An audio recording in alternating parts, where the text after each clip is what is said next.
लोग उनकी ज़मीन लेने की कोशिश कर रहे थे, वो लोग आए, ट्रैक्टर, जीप लेके आए और उन्होंने मारपीट की, गोली चलाई और 13 आदिवासियों को शहीद किया। सोनभद्र में नरसंहार हुआ। जब मैं उनसे मिलने गई तो मेरे मन में एक बात बहुत स्पष्ट मुझे लगी। जिस परिवार के पास मैं जा रही थी, वे कह रहे थे हमें मुआवजा नहीं चाहिए, हमें पैसा नहीं चाहिए किसी सरकार का, हमें न्याय चाहिए। लेकिन दीदी, हमें न्याय की उम्मीद नहीं है। उसके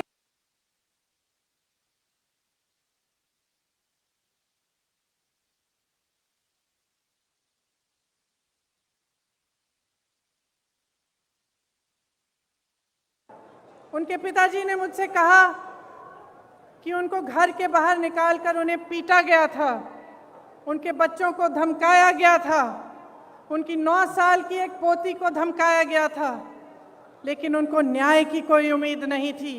वे सिर्फ न्याय चाहते थे, लेकिन न्याय की उम्मीद नहीं थी उन्हें। उन मामलों में भी भाजपा के एक पूर्व विधायक, भाजपा के एक प्रधान के बेटे, भाजपा के एक कार्यकर्ता, तीनों मामलों में वे इन्वॉल्व थे। उसके बाद कोरोना हुआ। कोरोना के समय जहां जहां से रिपोर्ट आई, वहां से वही रिपोर्ट आई कि जनता त्रस्त है, परेशान है और सरकार मदद के बजाय आक्रामक हो गई है। जो भी सुविधाएं थी, अगर कोई कहता था कि मेरे पास सुविधा नहीं है, मेरे पास ऑक्सीजन नहीं है, कोई अस्पताल ने कह दिया कि ऑक्सीजन खत्म हो रहा है, तो सरकार उन पर आक्रमण कर रही थी। उनको न्याय की उम्मीद नहीं थी, उनको ये उम्मीद नहीं थी कि ये सरकार संकट के समय उनकी मदद करेगी। उसके बाद हाथरस का हादसा हुआ,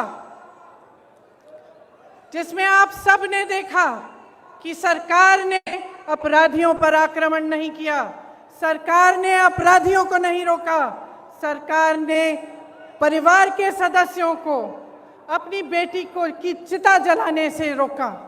उनको ले भी नहीं गए साथ, पुलिस प्रशासन ने चिता जला दी। उस परिवार ने भी मुझे कहा कि दीदी, हमको न्याय चाहिए, लेकिन न्याय की हम उम्मीद नहीं रख सकते। आज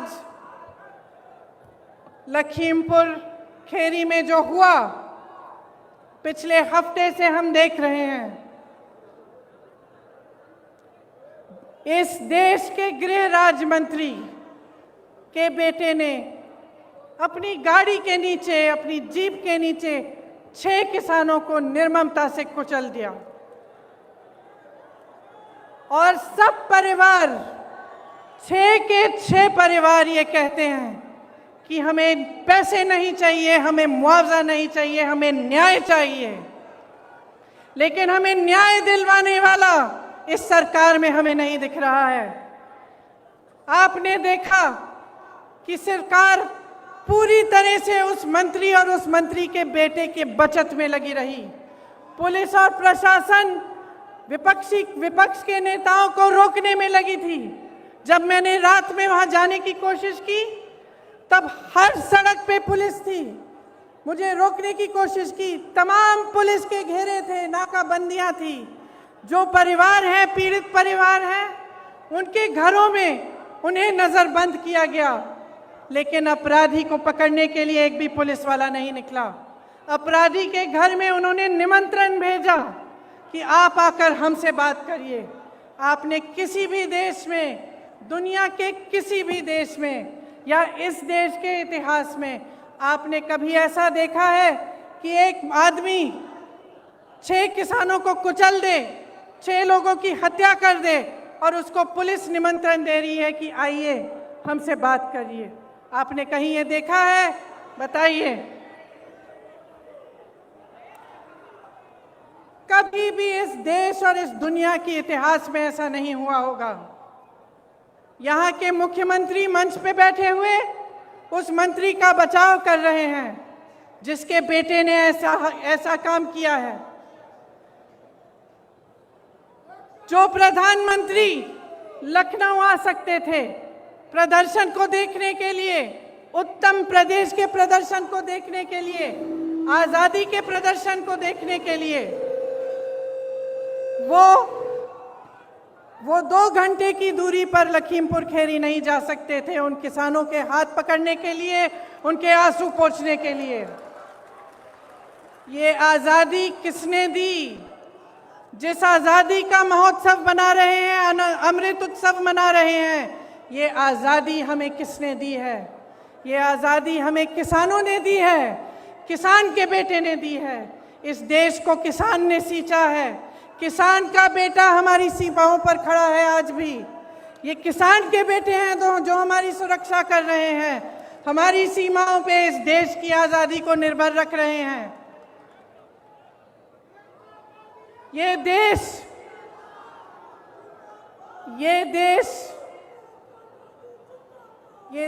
क्या है? ये देश एक आस्था है, एक उम्मीद है। इसी न्याय की उम्मीद पर इस देश को आज़ादी मिली। जब महात्मा गांधी जी आज़ादी की लड़ाई लड़ने के लिए गए तो उनके दिल में ये था कि मेरी जनता को, मेरे लोगों को, मेरे देश के किसानों, दलितों, मेरे देश की महिलाओं को, देश के गरीबों को न्याय मिलना चाहिए। न्याय पर हमारा संविधान आधारित है, लेकिन इस देश में न्याय की उम्मीद सब छोड़ चुके हैं। तो मैं आपसे कहना चाहती हूं कि जब लखीमपुर खीरी में मैं शहीद नक्षत्र सिंह जी के घर गई, उन्होंने मुझे बताया कि उनका बेटा सीमा सुरक्षा बल में दाखिल हुआ है। जब मैं अगले परिवार से मिलने गई तो मुझे बताया गया कि उनके तमाम भाई बहन सेना में देश की सुरक्षा करते हैं। जब मैं रमन कश्यप पत्रकार के घर गई, मुझे बताया गया कि उनको काम करते करते मारा गया, उनको जीप के नीचे कुचला गया क्योंकि वो वीडियो ले रहे थे, सच्चाई दिखाना चाह रहे थे।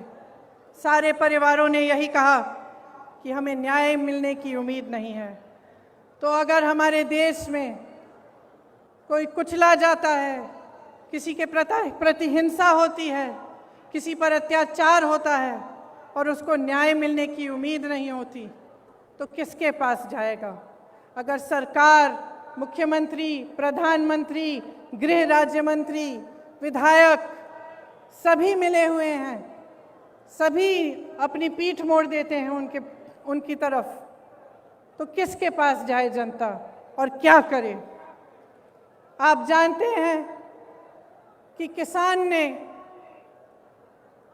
9-10 महीनों से एक आंदोलन जारी रखा है। 300 दिन से अधिक ये आंदोलन चला है। इसमें 600 से अधिक किसान शहीद हुए हैं। क्यों कर रहे हैं ये आंदोलन? ये आंदोलन इसलिए कर रहे हैं क्योंकि ये जानते हैं कि ये सरकार के जो 3 कानून हैं, उनके जरिए उनकी आमदनी, उनके खेत, उनके फसल सब इस सरकार के खरबपति मित्रों के पास जाने वाली है, उनके कब्जे में होने वाली है। मोदी जी के अरबपति मित्रों ने पिछले साल हिमाचल से सेब 88 रुपए किलो में खरीदा था। इस साल वही सेब 72 रुपए किलो में खरीद रहे हैं और सबकी मजबूरी हो गई है कि वो सेब का दाम घटाएं। किसान की लागत बढ़ गई है, क्योंकि फसल की कीमत तय करने का फैसला अब खरबपति कर रहे हैं। इसीलिए मनचाहे ढंग से कीमत घटा दी गई। ये स्थिति पूरे देश में होगी, जब इनके कानून लागू होंगे तो आपकी खेती, आपके फसल सब आपसे छीना जाएगा। मोदी जी ने जो आंदोलन कर रहे थे उन किसानों के बारे में क्या कहा? उन्हें आंदोलनजीवी कहा, आतंकी कहा, योगी जी ने उपद्रवी कहा, धमकाने की कोशिश की। इसी गृह राज्य मंत्री ने धमकाकर कहा कि मैं 2 मिनट में तुम्हें सबक सिखा दूंगा। आंदोलन करने की कोशिश की तो 2 मिनट में सबक सिखा दूंगा। दुनिया के कोने कोने तक हमारे प्रधानमंत्री घूम सकते हैं, अमेरिका जा सकते हैं, जापान जा सकते हैं, देश देश में भ्रमण कर सकते हैं, लेकिन अपने किसानों से बात करने के लिए अपने घर से मात्र 10 किलोमीटर दूर दिल्ली के बॉर्डर तक नहीं जा सकते।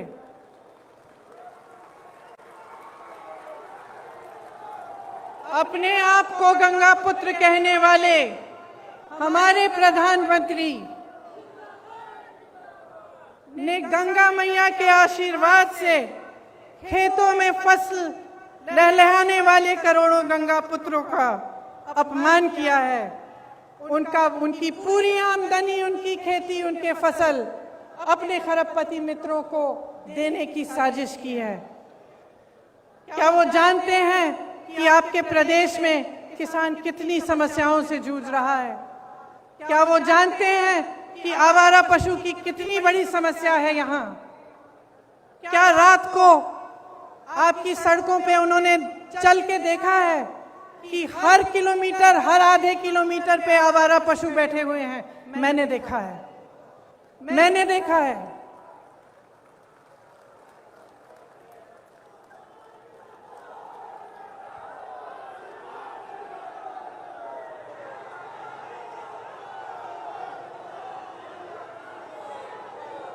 किसानों की बिजली के दाम 3 बार बढ़ा चुके हैं। क्या नरेंद्र मोदी जी ने देखा है कि आपको कितने बड़े बड़े बिल मिल रहे हैं? कि जब आपको बिजली नहीं मिल रही है फिर भी आपको बिजली के बिल मिल रहे हैं। क्या प्रधानमंत्री जी ने देखा है, कुछ कहा है इसके बारे में? प्रदेश का हर परिवार त्रस्त है, दुखी है। धान और गेहूं का दाम नहीं मिलता, यूरिया खाद बेहद महंगा हो गया है, जीएसटी, खेती के जो खेती में काम करने के इंस्ट्रूमेंट होते हैं उन पर भी जीएसटी लगा रखी है। 100 रुपए का पेट्रोल, 90 रुपए का डीजल, 900 रुपए में रसोई का गैस,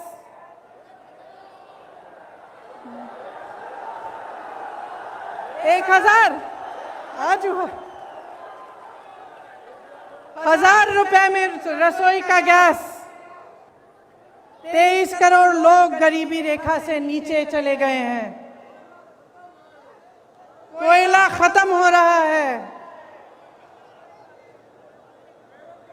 बेरोजगारी चरम पे है। जहां जहां जाओ बेरोजगार युवा मिलते हैं। परसों मैं लखनऊ की एक बस्ती में गई। मैं इसलिए गई थी क्योंकि योगी जी ने एक ऐसे शब्द इस्तेमाल किए सफाई कर्मचारियों के प्रति, मेरी बहनों के प्रति, जो रोज सुबह अपने घर में झाड़ू मारती हैं, जो सफाई करते हैं, हमारे देश, हमारी शहरों को साफ रखते हैं, उनके प्रति उन्होंने अब शब्द कहे।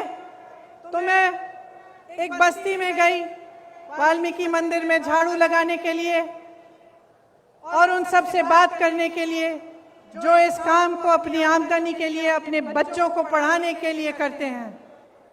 उन सब ने मुझे बताया, मैं घर गई, घर घर गई, एक घर से दूसरे घर गई, हर घर में मुझे बताया।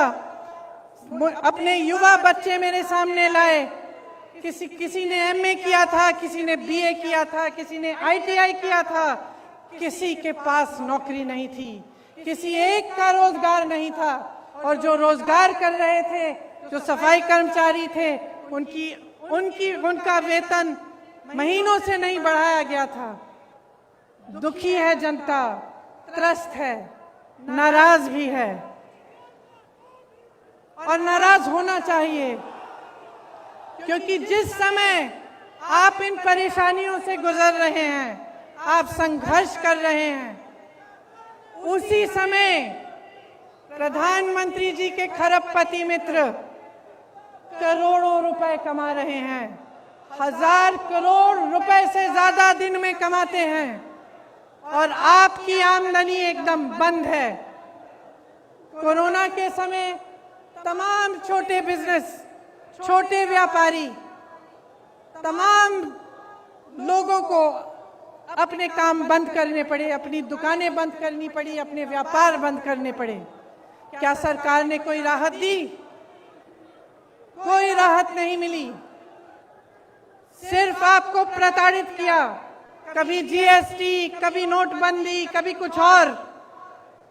सब देशों में, इस पूरी दुनिया में, सब देशों में जहां जहां कोरोना की मार पड़ी, सरकार ने राहत दी, लेकिन आपको कोई राहत नहीं मिली। देश के हवाई अड्डों, देश की रेलवे, तमाम पीएसयू इनके खरबपति मित्रों को सौंपी गई हैं। आपको मालूम नहीं होगा शायद, प्रधानमंत्री जी ने पिछले साल अपने लिए 2 हवाई जहाज खरीदे। आप बताइए कितने के हो सकते हैं ये हवाई जहाज? सब मालूम है, सब पता है। एक हवाई जहाज 8000 करोड़ का था। 2 हवाई जहाज खरीदे, कितने के? और इस देश की पूरी एयर इंडिया कितने में बेची? अपने खरबपति मित्रों को कितने में बेची? 18,000 करोड़ में बेची। 2 हवाई जहाज अपने लिए खरीदे 16,000 करोड़ के। इस देश की एयर इंडिया को 18,000 करोड़ के लिए अपने दोस्तों को बेच दी। देखिए, समझ लीजिए,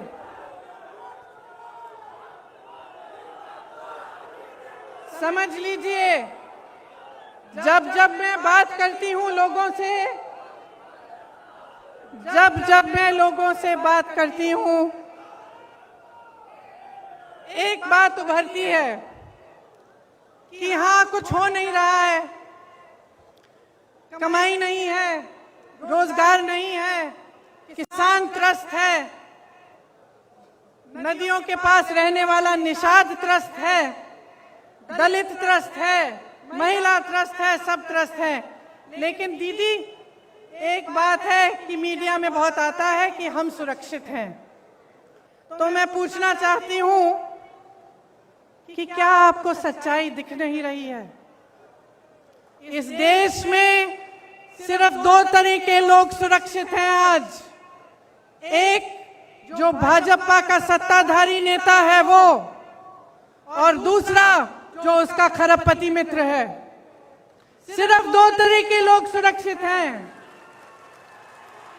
इस देश में कोई धर्म का व्यक्ति सुरक्षित नहीं है, किसी भी जाति का व्यक्ति सुरक्षित नहीं है।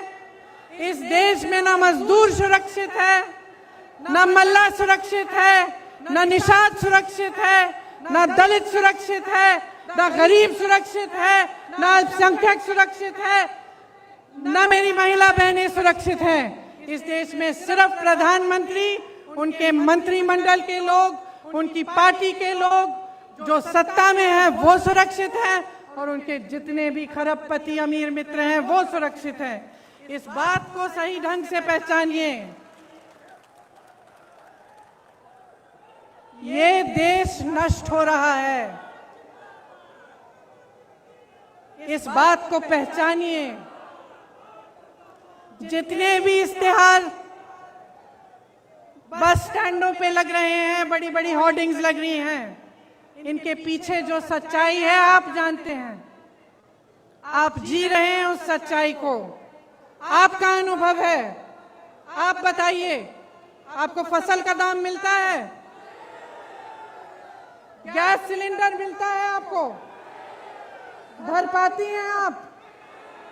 आपके बच्चों को रोजगार मिलता है? तो सच्चाई क्या है? और इस सच्चाई को बोलने से लोग डर क्यों रहे हैं? किस चीज से भय है? क्या हो जाएगा? समय आ गया है, चुनाव की बात नहीं है, अब देश की बात है।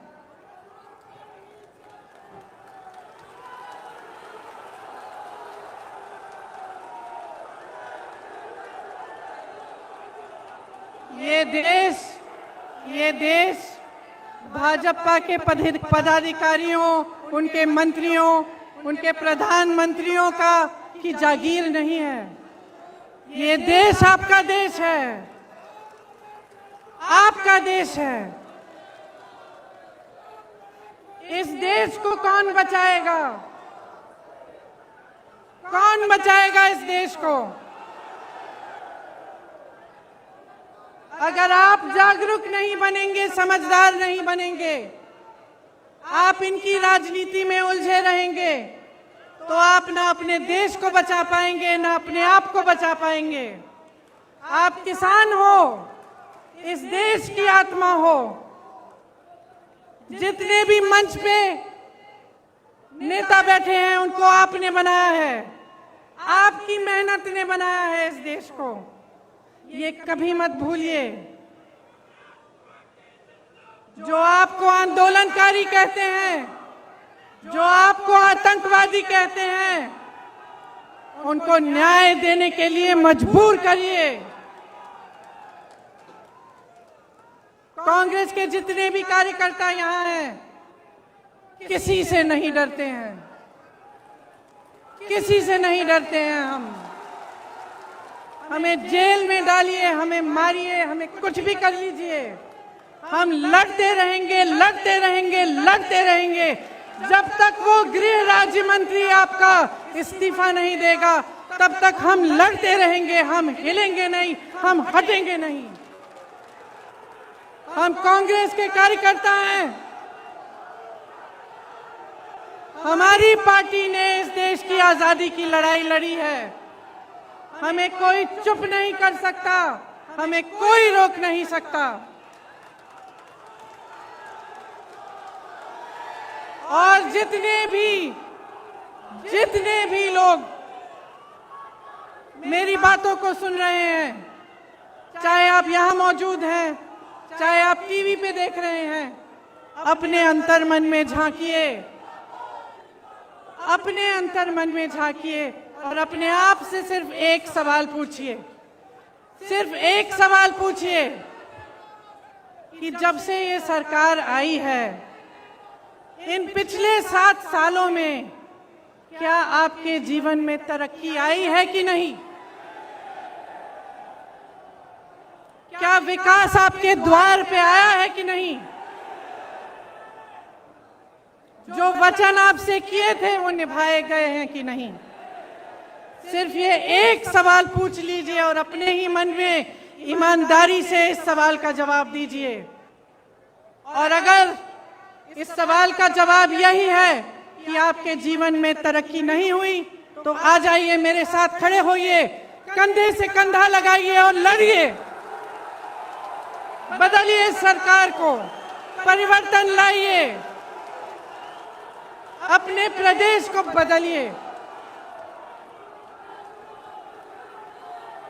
क्योंकि मैं तब तक नहीं रुकूंगी जब तक यहाँ पर परिवर्तन आए। मैं आप सबको बहुत बहुत धन्यवाद देना चाहती हूँ कि आप यहाँ आए, इतनी धूप में मेरा इंतजार किया। आप सबको नवरात्रि की बहुत बहुत शुभकामनाएं। जय माता दी, जय हिंद, जय किसान, जय किसान, जय जवान, जय किसान, जय जवान, जय हिंद, जय हिंद, जय हिंद, जय हिंद, जय हिंद, जय हिंद।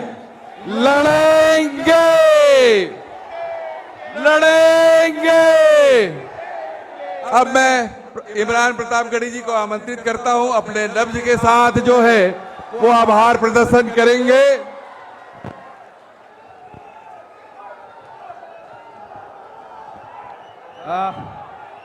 आदरणीय प्रियंका जी के बाद मुझे आदेशित किया गया है कि मैं आभार प्रदर्शित करूं। मेरी आंखों के सामने हजारों की तादाद में पूरा उत्तर प्रदेश उमड़ आया है। आप धूप में खड़े हैं, मैं आपकी इस जिजीविषा को सलाम करता हूं। नया पाने की चाहत में पुराना छूट जाता है, तुझे अपनाऊं तो मुझसे जमाना रूठ जाता है। मोहब्बत पढ़ने लिखने में बहुत आसान है, लेकिन मोहब्बत को निभाने में पसीना छूट जाता है। आप यहाँ कांग्रेस की मोहब्बत में खड़े हैं, पसीने में खड़े हैं, मैं आपको सलाम करता हूं। मैं चाह रहा था कि मैं दीदी से पहले 2 शब्द बोल लूं, एक नज्म सुना लूं, लेकिन अब आदेशित किया गया है तो मैं दीदी के लिए एक नज्म 2 मिनट में सुनाना चाहता हूं। अगर आप सब आदेश करें तो मैं सुना दूं। आवाम का है, किसान का है, सवाल लोगों की जान का है। मैं मंच के साथियों से भी चाहूंगा कि 2 मिनट, मैं चूंकि शायर हूं तो मैं चाहता हूं कि मुझे वो माहौल भी मिल जाए तो मैं थोड़ा सा बेहतर से सुना सकूं। आवाम का है, किसान का है, सवाल लोगों की जान का है जो भी कातिल हैं, जो भी शामिल, उन्हीं से इसका जवाब लेंगे।